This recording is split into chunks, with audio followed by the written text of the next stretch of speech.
That's what I was... Okay. Hey, boys, there he is. Welcome back, Never Craig. gets any easier. Now I'm really hoping he's recording, so keep on talking while I fix other things. Hey, listeners! He says he's recording.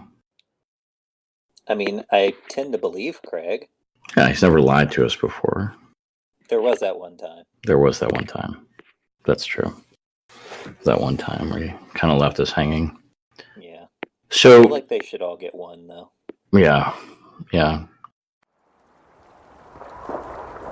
My friends, what lays before you is the myriad knowledge of an unfathomable universe. Join our intrepid remembrancers as they explore the heresy as history. From deep within the farthest reaches of the great library of Tisca, we are the Heresy Grad School. So said the War Master in his wisdom. Go forth, my sons, and illuminate them. Welcome back. We're live. Welcome back to an episode of Heresy Grad School, although this is more of a special episode, so I think we can call it Fantasy Grad School, because we're going back for some deep lore. Yeah. Welcome back, guys. It's been a while. I want to say it's been like almost a month, maybe more. Yeah, probably close to a month. We kind of took 3/4 of December off. Like we released one episode. Yeah. Which in fairness, right, for most podcasts is, I think, normal, maybe. The recoup month. Yeah. But don't worry, guys, you had plenty of Remembrancers Retreat to listen to, so you're good.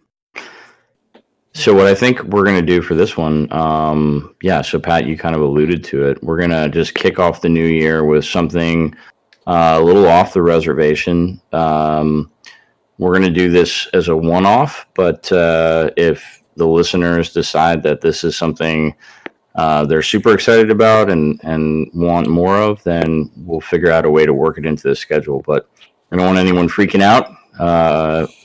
We have not suddenly become a Warhammer fantasy podcast. So we're just all sort of really in love with this book because, Jason's army, Warhammer Fantasy Army, is from this book. My Warhammer Fantasy Army is from this book. And it is sort of the equivalent to the Black Books, right? So it was written by Alan Bly long time ago in ages past. It's a story that he and Rick Priestley developed. And if you've never seen it and you don't know what the fuck we're talking about, go get you a copy of Tamarcon. The Throne of Chaos. God, just that name kind of like gives you shivers, you know? Right? It's kind of badass. But I think we originally came up with the idea for this a long, comparatively long time ago. Back when, what was Games Workshop's teaser? Like, it's, everything always comes back around. Yes. Squares. Wasn't that normal? Or, excuse me, not normals. Yeah. Wasn't that in November? Or Was it? I felt like it was farther ago than that. But, Games Workshop then came out and promised sometime, somewhere, at some point, something will happen with Warhammer Fantasy Battle. They don't know what yet. You nerds complained enough, so here you go. We're not going to tell you what yet. They even couched it, though, right? When Warhammer Community sort of did finally release, like, I think the logo, right? Which was like the old world. They even couched it in that, this is not that unprecedented, like, the old world is to Age of Sigmar as the Horus Heresy is to 40K, and I was like, fucking told you! Told you. You can't dumb this shit down! Streamlined. Right? Streamlined. Yeah. It's perfect. No, but hopefully, that's exactly what it will be, right?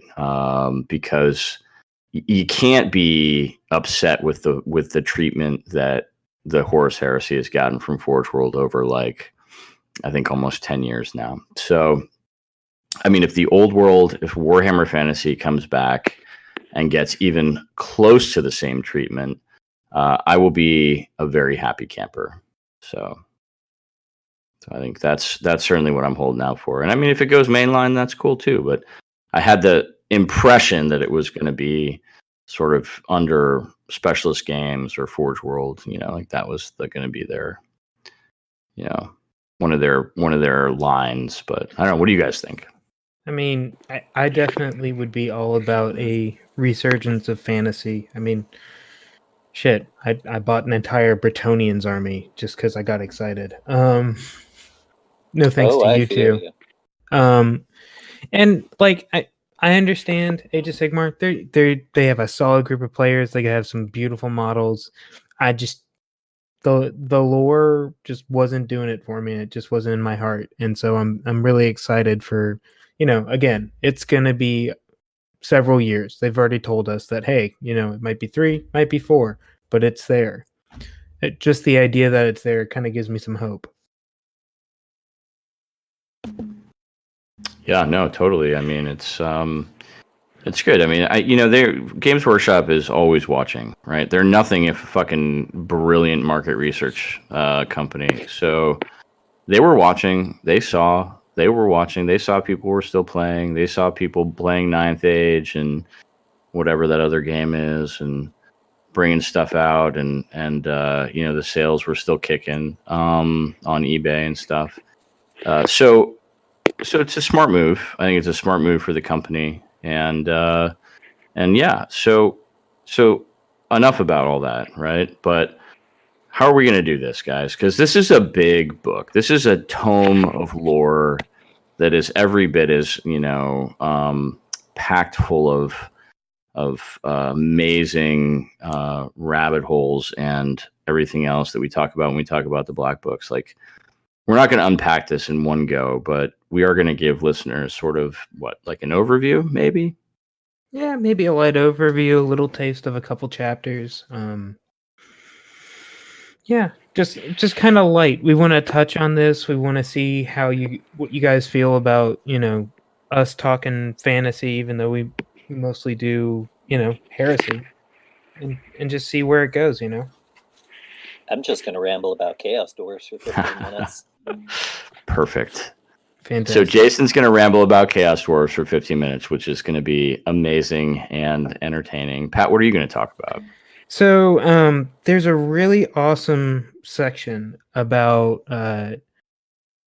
when Tamarkan's army is going through this, I think it's Blackfire Pass or something like that, and he has to deal with hordes of night goblins. And I really want to talk about that just because I am a greenskin player at heart, although I do have a very large Bretonnian army staring at me unpainted, judging me right now. I just love the vivid descriptions of all of the monstrous creatures, and then how you can tie that back to like the actual Forge World catalog. That was, I think, like a lot of those old Forge World resin models were released alongside of this book, and just kind of showing you like, hey, when Jason's talking about the Chaos Dwarves, you can go to the site now and essentially buy every one of those kits that they are talking about, that kind of thing. Yeah. No, I mean, this book did generate some amazing Forge World models for the fantasy line, and I have most, if not all of them, for the Empire. So that's what I'm going to be talking about. I'm going to be talking about Nuln and the sort of the last stand of the Empire against Tamarkan's horde at the gates of Nuln, and some really cool unit descriptions. So I might skip some of the fluff, and I might just go to sort of some unit descriptions and some of the amazing full color plates that are in Tamarkan. So I think we're all going to maybe approach it from a different angle, which is cool, man. Yeah. All about it. Hey, fun fact I just learned a little while ago. You're mentioning terrific models, and that's what made me think of it. So, you guys all know and love the Kadai for the Chaos Dwarfs.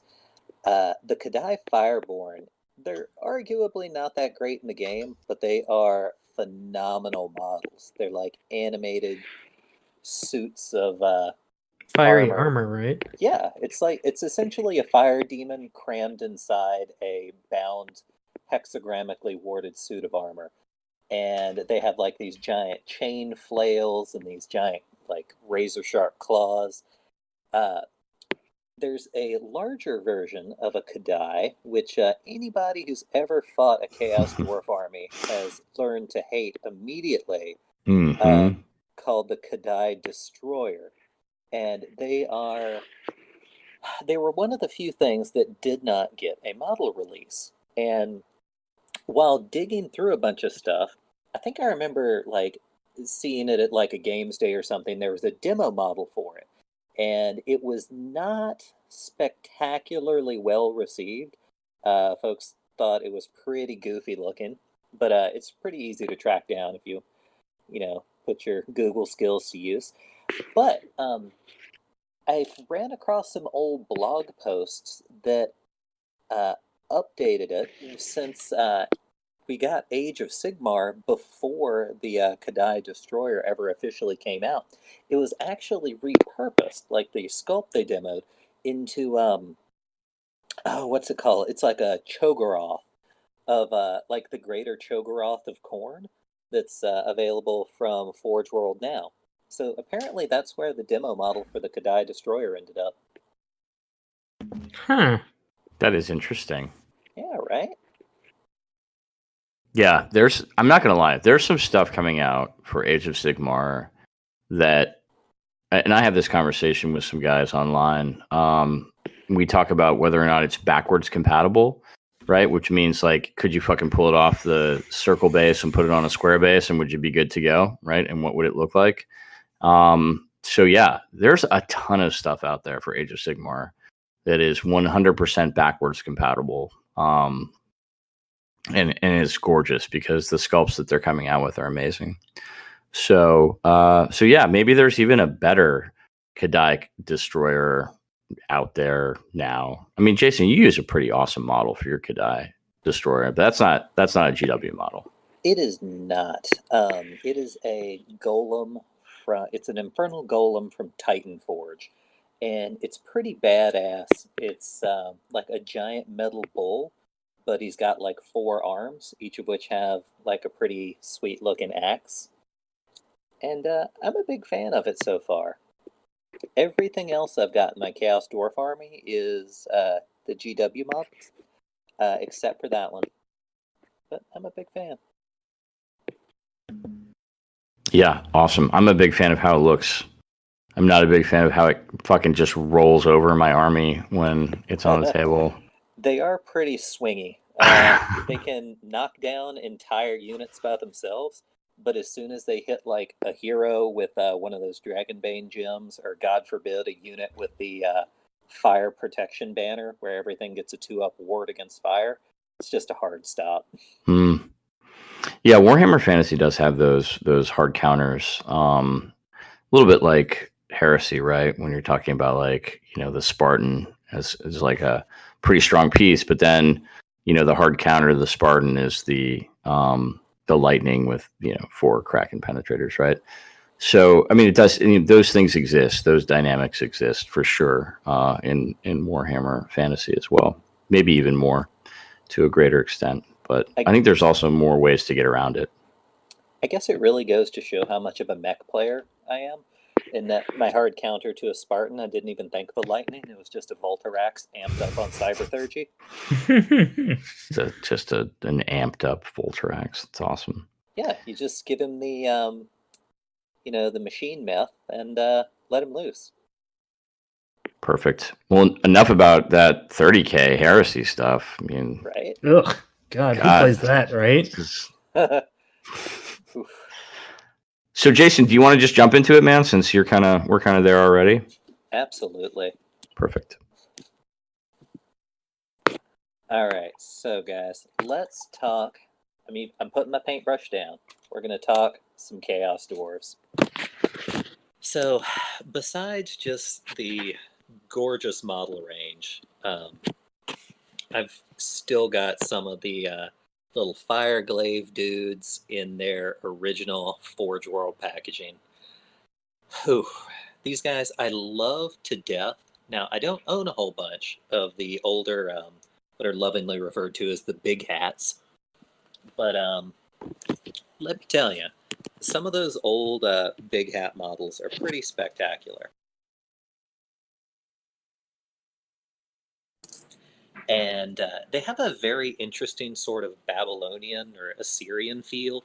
They've got, like, the curled beards. They've got, very tall stovepipe hats. They're pretty interesting.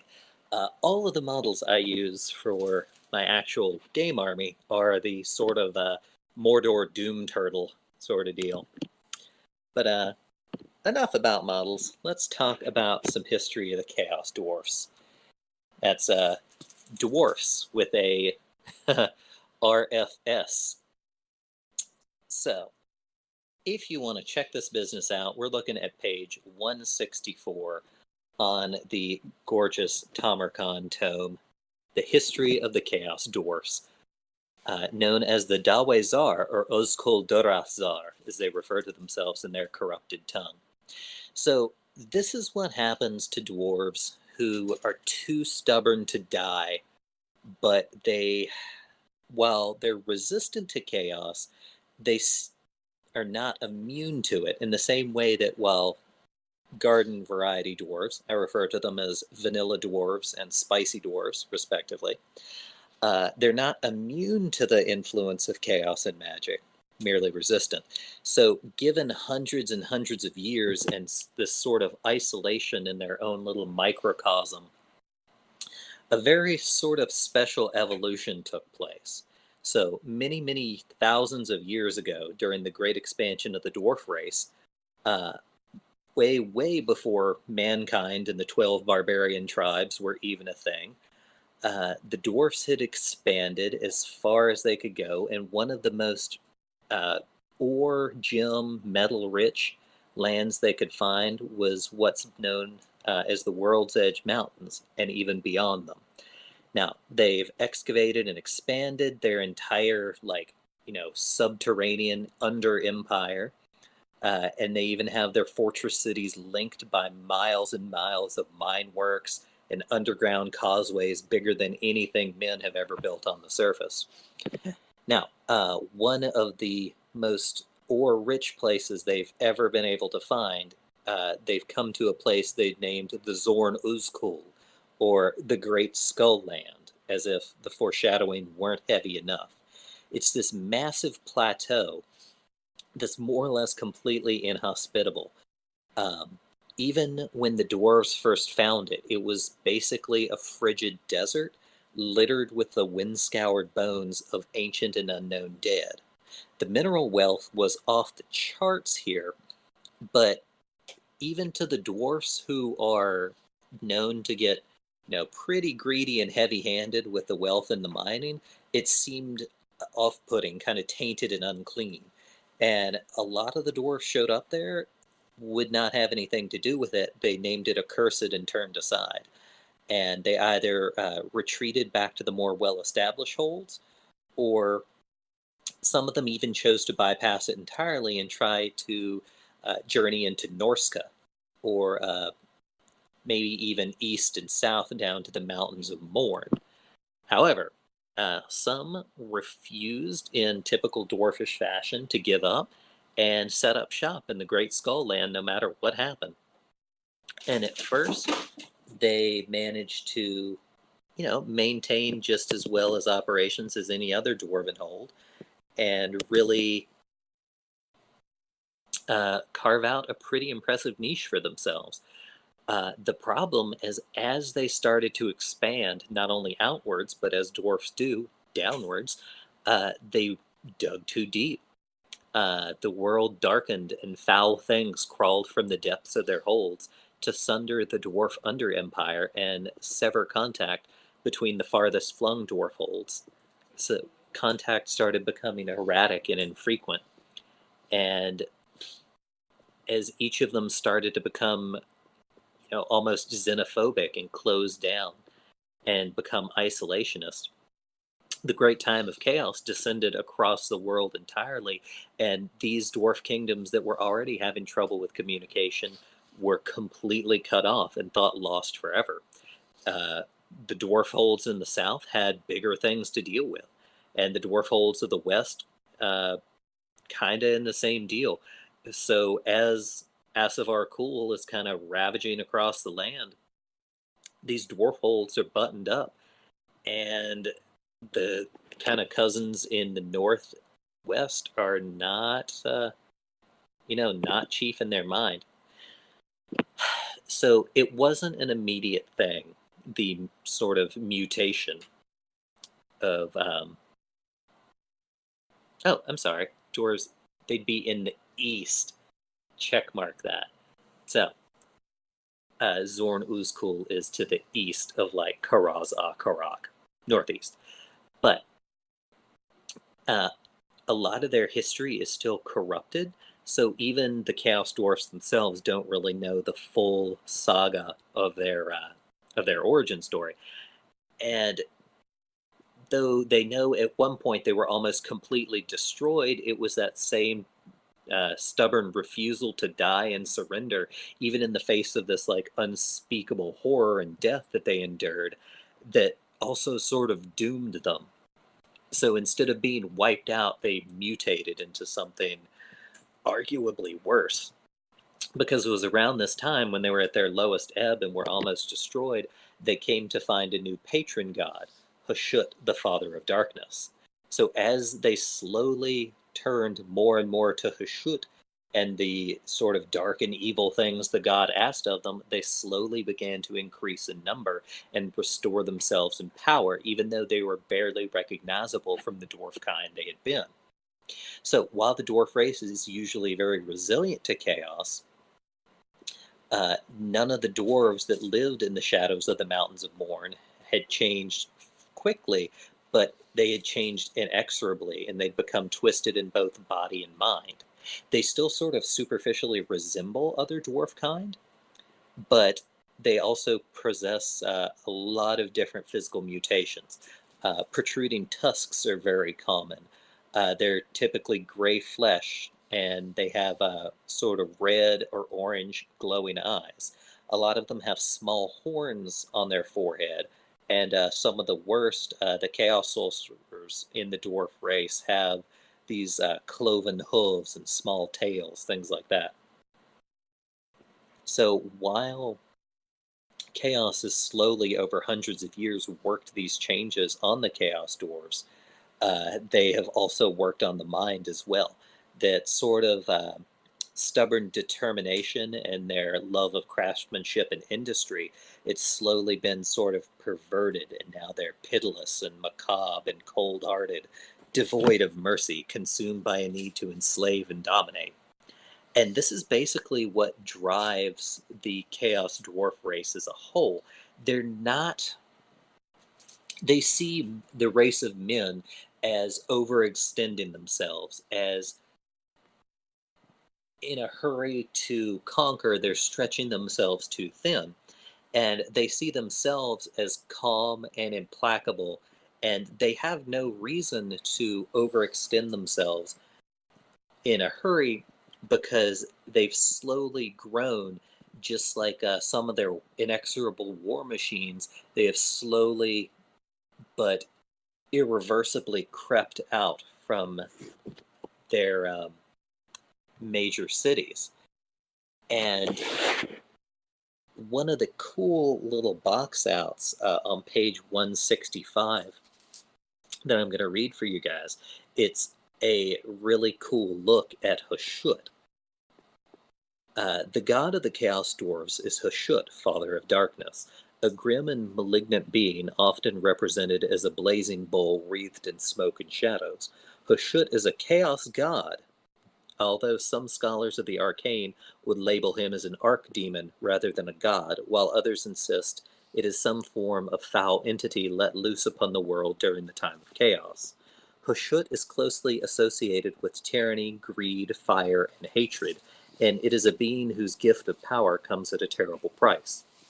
As with much of their origin, just how the dwarfs of the East came to seal their pact with Hashut remains shrouded in the dark times of the great sundering of the world by chaos, and in truth the Chaos Dwarves themselves may have only had a dim and warped understanding of how they became bound with their nightmarish god. The twisted runic cartouches that adorn their fire temples do, however, speak of the abandonment of the dwarfs of Zorn Uzkul by their ancestor gods during the Great Cataclysm, their finding of salvation and succor with their new god, and their thirst of Hashut for sacrifice and subjugation in return for his patronage.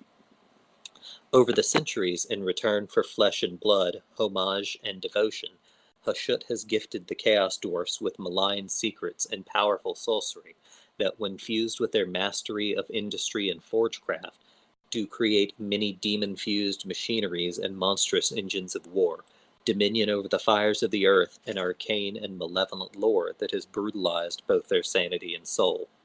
The pact between the Chaos Dwarfs and their dark god has only deepened over time, and grown to the point where the tendrils of Hashut's malevolence and the Chaos Dwarf's own bitter souls have become as one. So guys, what do you think about that? I think it's very curious that it says specifically Hashut is a chaos god, though some of the scholars of the arcane would label him as an archdemon, while others insist he's a form of foul entity let loose upon the world during the time of chaos.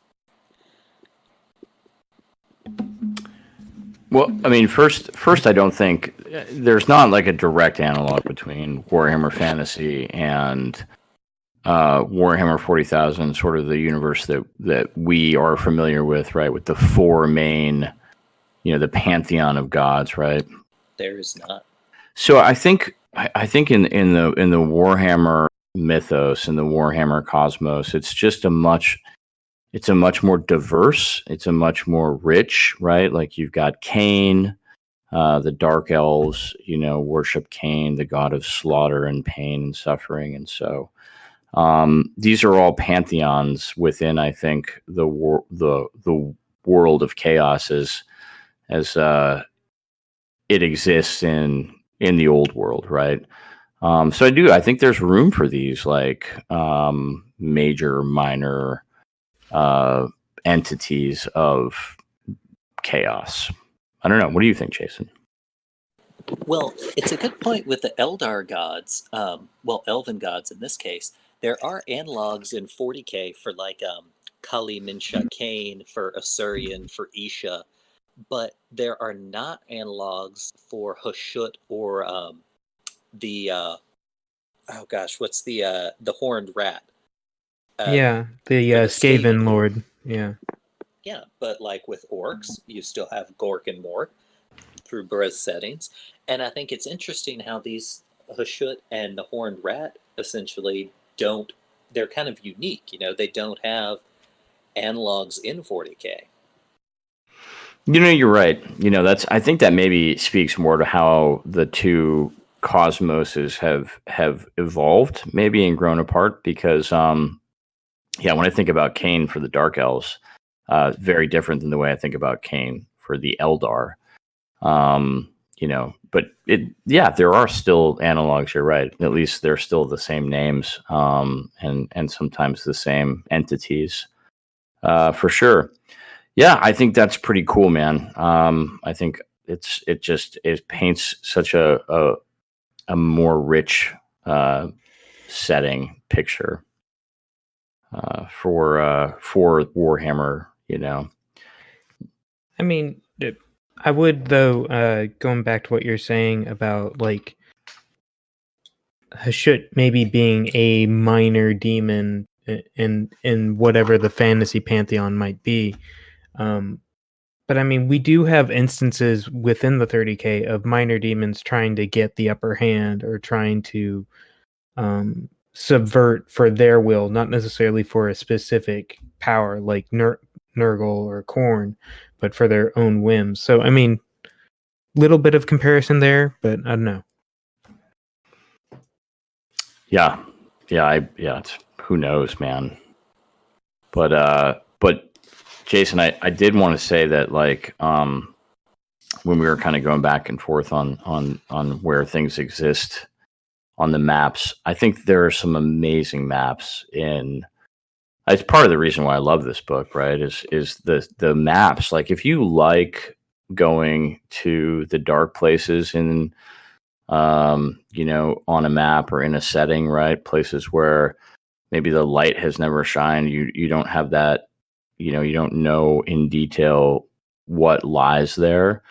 Man, if you go to page 44, I mean, you're going to get some crazy detail on some of the dark lands, the blasted wastes, the gates of Zar, right? Some of these holdings of the legions of Asgore, right?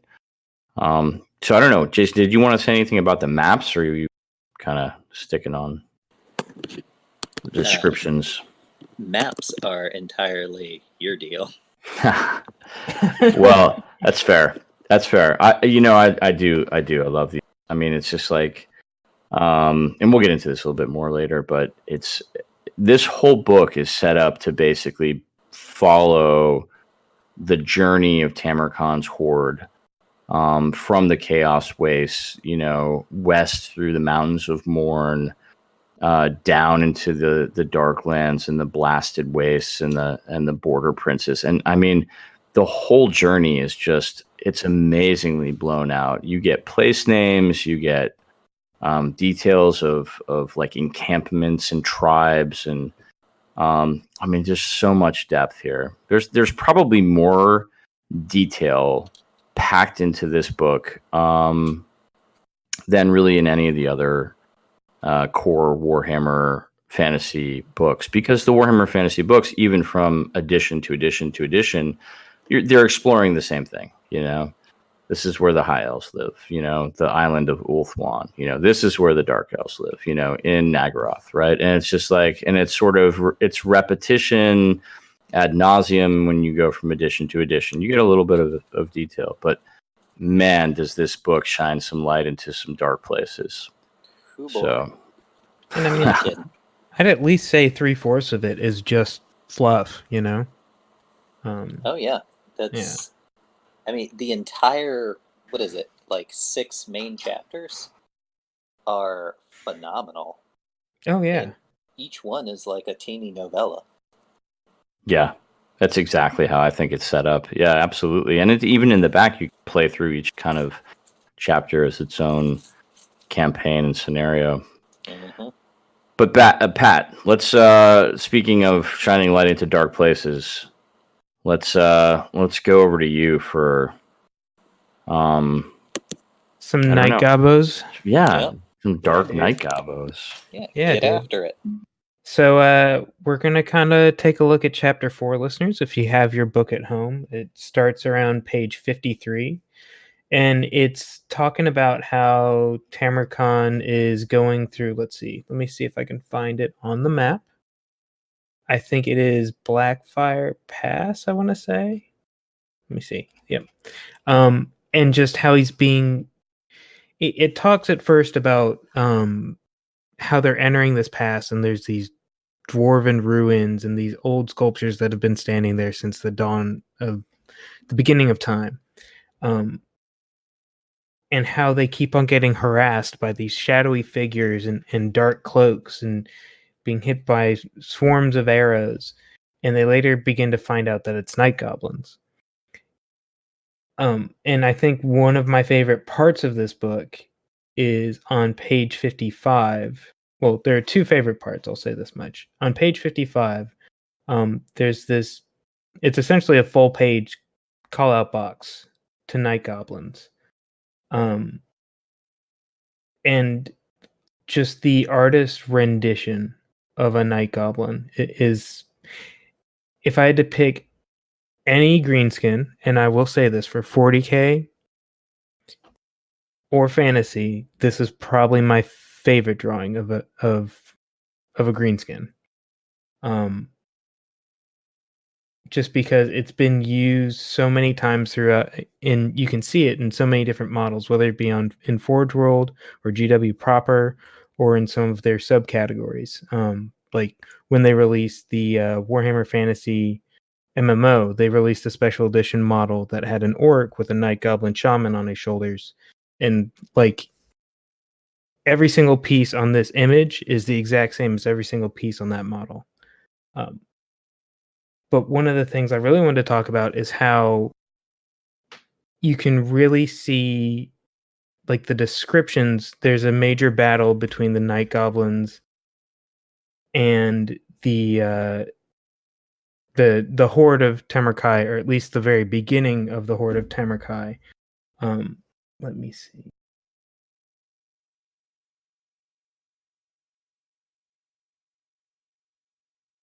So one of the descriptions I want to talk about is probably, Jason, you'll have to correct me on this, but I imagine this is one of your favorite dwarf demon engines, but it's talking about the Iron Demon engine. So yeah. They are annoying.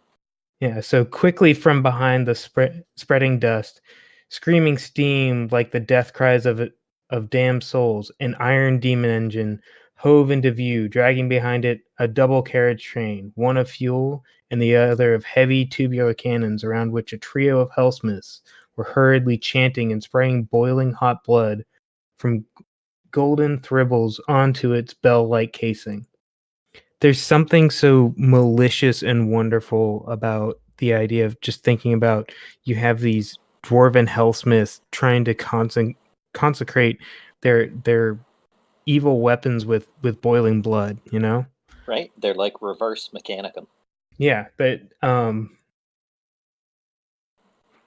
let's see. And then we come down a little farther on page 58. The Iron Demon ground once more into motion and dragged unknowing numbers of night goblins to their death beneath its wheels and against the many barbs and blades that adorned it.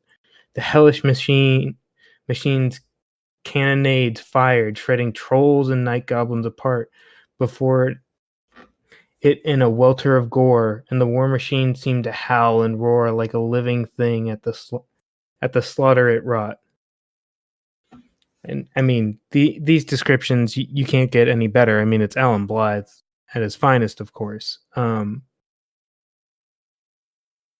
I do find it interesting that, so they don't directly mention the name of the beast in this next part that I'm going to mention, but it very much hints towards what most of you would probably know if you play Greenskins, is the Colossal Squig. So in answer, a weird whistling double crying echo around the press and pass is hearing night goblins answered with whipping shrills and cries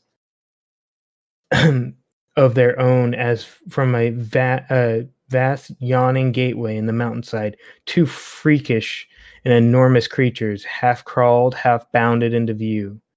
Even Sael the Faithless was momentarily struck aghast, for he had never seen their like. They were colossal pumpkin-like things with rubbery fungoid flesh and unwholesome yellow freckled scarlets. Their bodies were swollen like rotten heads, with slavering slit mouths filled with sword-length fangs as wide as a tower gate. Even as Sael watched, he saw the first of the hulking monsters throw itself heedlessly into the press of the battle, uncaring whether it crushed friend or foe beneath its bulk. Its impossible wide mouth working hungrily, devouring fangs, dragging out screaming rasps of torturous metal as they pierced and severed its steel-plating prey. Beneath the onslaught of the colossal thing, one of the infernal regiments disintegrated in a bloody mayhem, collapsing one point of the defense triangle, its survivors overwhelmed and dragged down as they attempt to flee the all-devouring monster behind them. Just the idea of an entire squad of immortal chaos dwarves running away from a squig is pretty imaginary and fantastic.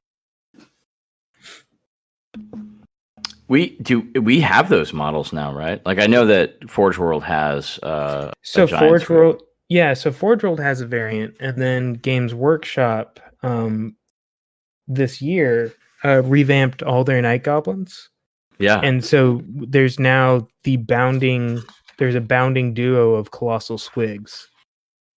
So that's, which is fantastic. pretty awesome. Yeah, no, fantastic. The night goblins are probably one of my favorite releases of models, right? It's for Age of Sigmar, but every one of those models is backwards compatible, I think. We actually got models that I think we haven't seen before that you can use with some of these rules. Pat, I don't know. What do you think, man? You get a whole tribe of night goblins in this book. You get the murder grins. Yeah, so I mean, if you scroll down even farther, they have all of the different tribes. The murder grins are pretty fantastic, and then you have, like, they go through their different shamanistic staves and things like that. There is a point, and they even bring up the giant spiders that they all ride. Mm-hmm. Which, I mean, damn you, Dave, for making me read this book, or really reread this book, because now I'm rethinking doing goblins. So it's all your fault. You're welcome. No, I'm just kidding. Yeah, no, man. I mean, I think like you're basically saying, right? I think this book and the artwork that's in this book, and sort of some of the concepts that are in this book, I mean, really did inform a lot of the new models that we've seen, and it's taken 6 years, but I mean, here we are. That's just sort of the timeline for some of these things. Everything's looks like it's going to come back around again. So yeah, man, if I were not balls deep in 3 fantasy armies already, this would 100% would be my next army. Oh yeah. So yeah, definitely. I just love the flavor of the night goblins. They're so crazy, man, and they bring back all that crazy. Just you don't really know what's going to happen, but you don't really care. It's the night goblin fanatic, right? That breaks out of the lines and is swirling a giant ball. And they mention it a couple of times in this section. Again, I could probably sit here and read this entire section, and we'd be here for an extra hour or so. But just the idea that I think what makes me like night goblins the most is the fact that they aren't withholden to orcs. They're part of that general race, but they don't bow down to them. And to be honest, most orcs avoid them because they're all fanatics. They're all insane. And I think that happened more in 8th edition because they combined orcs and goblins, right? I don't know. Was that always a thing? That was always a thing, and I feel like this book, and listeners, feel free to correct me if I'm wrong. I'm sure we'll get some comments. Like, you could always run a goblins list, but I think this book kind of more solidifies the idea of goblins can be their own thing. But I mean, there's always been the Crooked Moon tribe, which has been predominantly goblins and run by a goblin. But I don't know. This just gives me more credence and more want to run an only goblin list. So.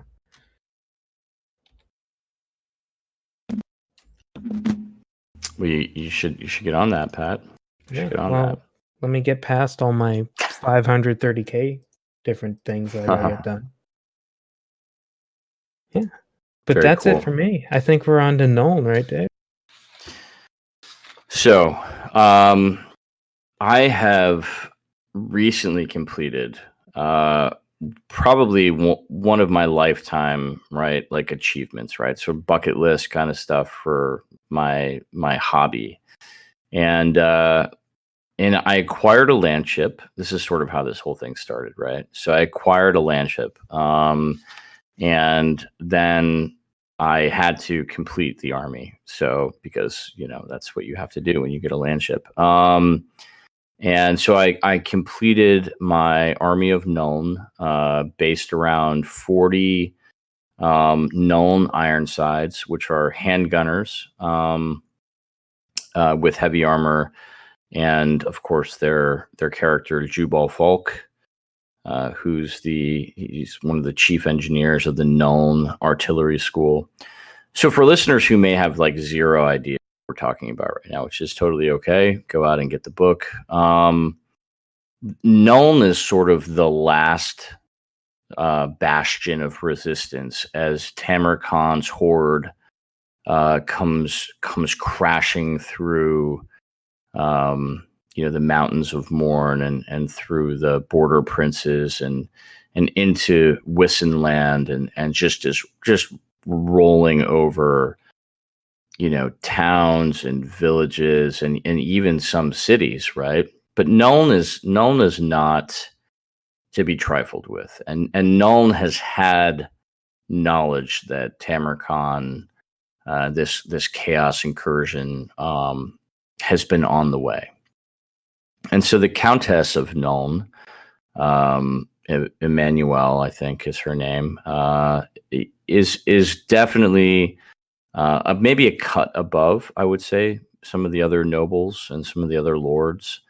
And so she's fully prepared to deal with this horde. I mean, she's going to stop it at all costs. And the army that I have built for Warhammer Fantasy, it's really not huge. It's maybe a little over 3,000 points. Is the Empire army that's out of this book, and so it just really captured my imagination. Let me see where it starts.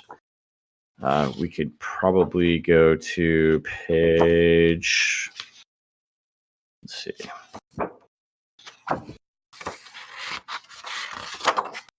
Okay. Yeah. The Empire Bestiary starts on page 147. And we just have like some amazing full color plates. The art in this book is super iconic. I got to find out who it's done by because it's all done by the same person. Stylistically, it looks like it's all done by the same person, which is really cool. It's got that sort of coherency throughout the book. But the first character we come to is probably the coolest character, hero, in all of Warhammer Fantasy. He's a Lord choice, so hero might not be the right word. So he's a Lord.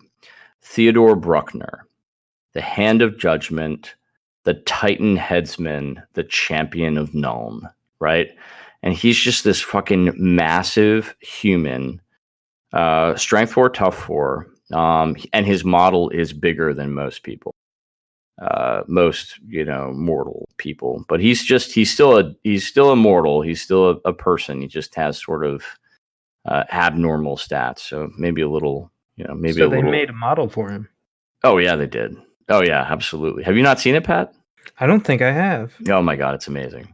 So he's riding a demigryph, but the demigryph, of course, is bigger than normal demigryph knights.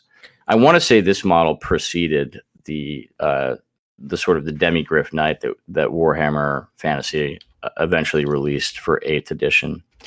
So you've got Theodore Bruckner riding on his monster mount demigryph Reaper, and this guy is just so badass, right? He's the Countess Emmanuel, who's the Elector Countess of Nuln. He is her personal champion. So he fights all of her duels for her. And so if any of the nobles are sort of getting out of line, she sends him in to sort of kind of put him back in place, right? And so as Nuln is going into lockdown, as Tamerlane's horde is sort of cutting off all avenues of escape and resupply into Nuln, the nobles are getting a little spooked and not really wanting to contribute to the defense of Nuln, right? They don't want to pay the taxes that the Countess is levying on them to supply for the defense of the city, right? Because they're essentially greedy and self-serving aristocrats, right? But the Countess of Nuln is like, who cares how much treasure is in the coffers if the city's burned to the ground, right? It doesn't matter how much money or gold or treasure you have if you're all dead. So she sends this guy, Theodore Bruckner, out to just fucking take names and get the nobles in line, which is certainly what he does. And then he even has a further purpose, which I won't spoil for the listeners because it's too good to spoil. You have to read it. It's a little bit of a tearjerker ending, but he is my favorite hero / lord character, or special character, whatever you want to call him, in the game. And he certainly is badass.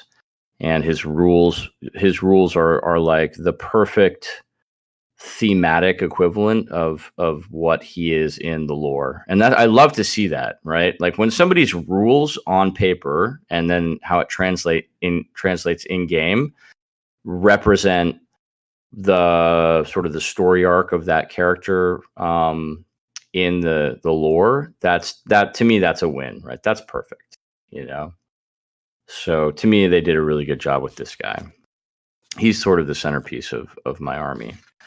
And then we go to Castellan Engineer Jubal, the Nuln Ironsides, page 150. And so the Nuln Ironsides are very interesting as a unit.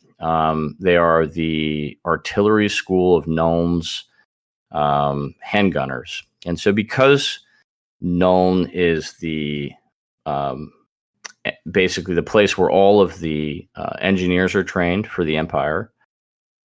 Some engineers are trained in Altdorf, but the majority go to Nuln to receive their training on cannons, mortars, organ guns, everything, right? To include handguns, handgunners, all the black powder, sort of war machines and equivalents. So they have access to some specialized equipment, heavy armor, and if you bring Jubal Folk, which if you're a fool if you don't, then those handgunners get the ability to pay 2 points to get upgraded for heavy armor. And then Jubal Folk has a special rule which says black powder discipline. Any Ironside handgunner unit that contains Jubal Folk may re-roll to hit rolls of 1. Does not apply to himself. And then he's also an engineer with all the normal rules that apply. So you can get some really powerful synergies, which I think is appropriate for the costs of bringing these characters. So I will also say this: I don't think that this book creates any major inconsistencies with like units out of the normal book. I don't know. Jason and I have played some games. Jason's played his Chaos Dwarves. I played my Dark Elves out of regular 8th edition. It felt balanced to me. It really didn't seem like either one of them had the advantage. They seemed very well balanced in terms of rules and options.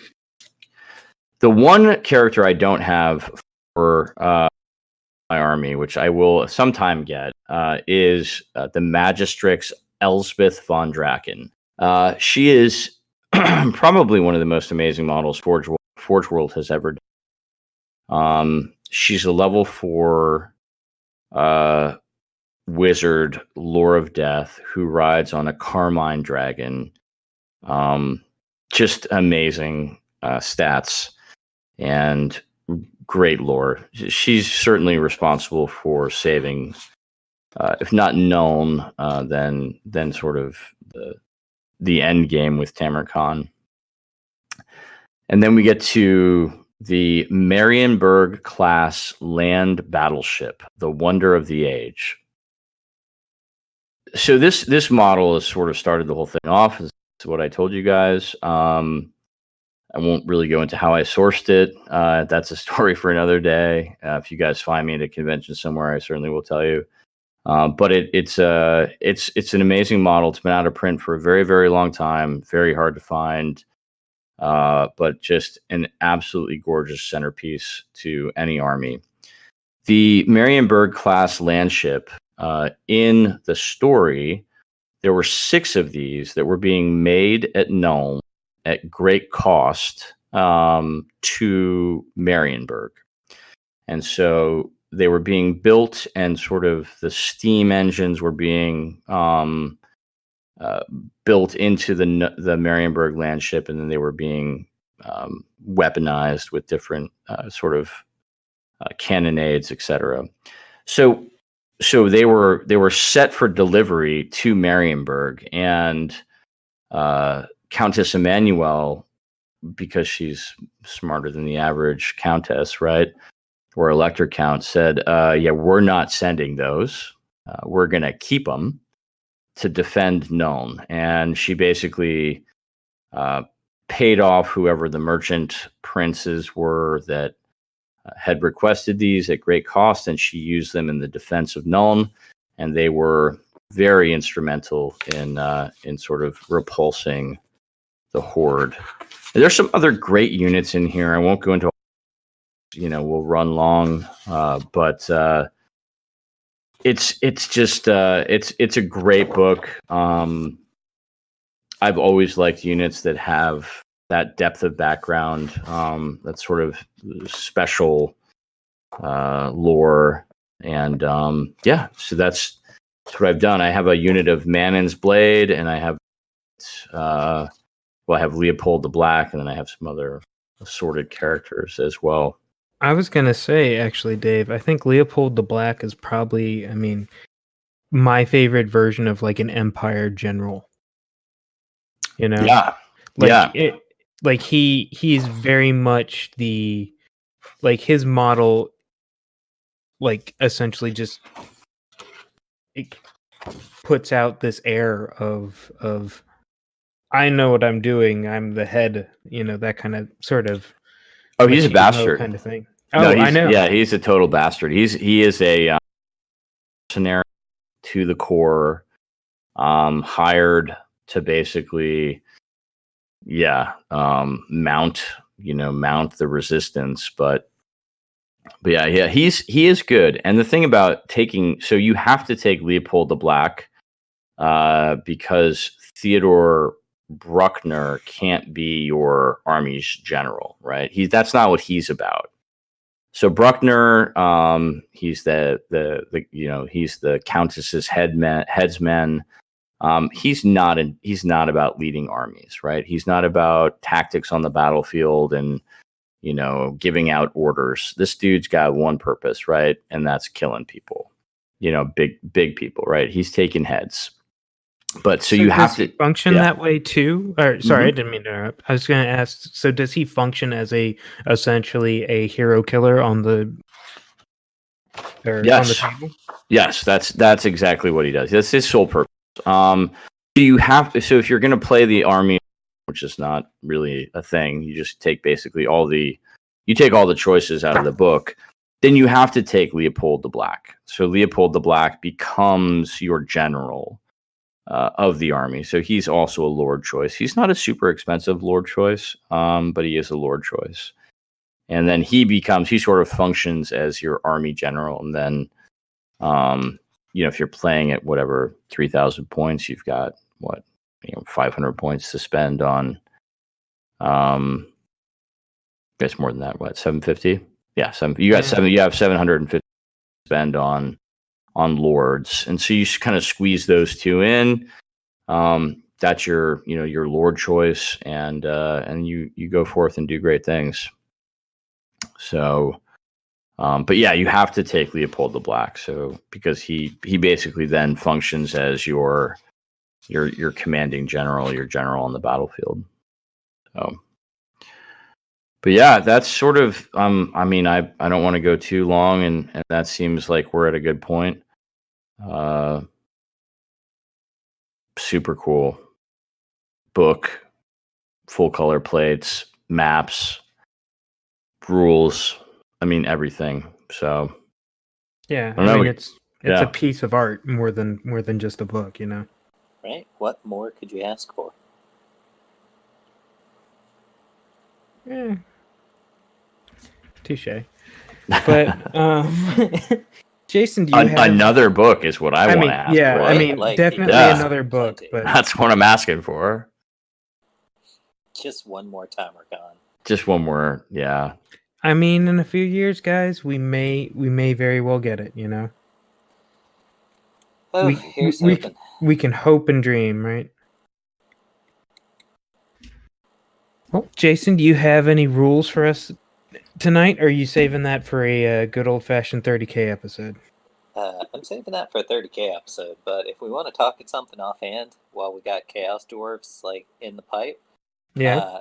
reading through the rules again, and after playing with Dave a while back, I forgot how much it feels like the Chaos Dwarf army list was designed by somebody who at some point was just like really shit on by ogres, because the entirety of the Chaos Dwarf like war machines are all about high strength multiple wounds. So it's just a hard counter. If you hit a squad of bulls or iron guts or something dead on with a magma cannon, that's a teardrop template with a strength 5 armor piercing and multiple wounds D3 on every one. And just think about how many of those big, chubby, like 40 millimeter square templates you can fit under one of those. Ugh. Right? So I feel like at some point, like somebody at the Forge World studio, just like Ogre stole his lunch money or like his girlfriend or something, and he just designed Chaos Dwarfs to be able to rain down the vengeance he never could. But I appreciate the fact that he did. Yeah, makes for a cool army. I think we all do. I think we've all experienced how good ogres can be, and yeah, I think it's nice that they have a counter somewhere. Everybody's got to have someone. Absolutely.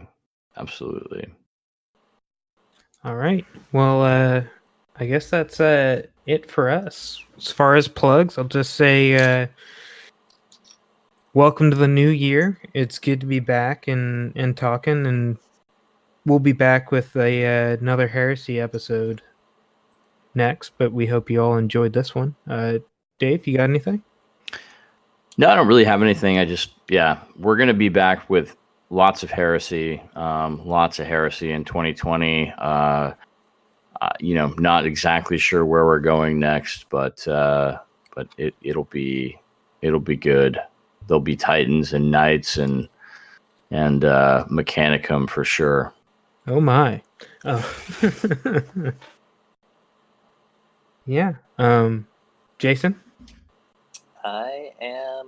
Dude, I got to ramble about Chaos Dwarfs for like 20 minutes. I am happy. I am good. Fair enough. Well, thanks everybody for listening, and fuck off, Craig. Fuck right off, Craig.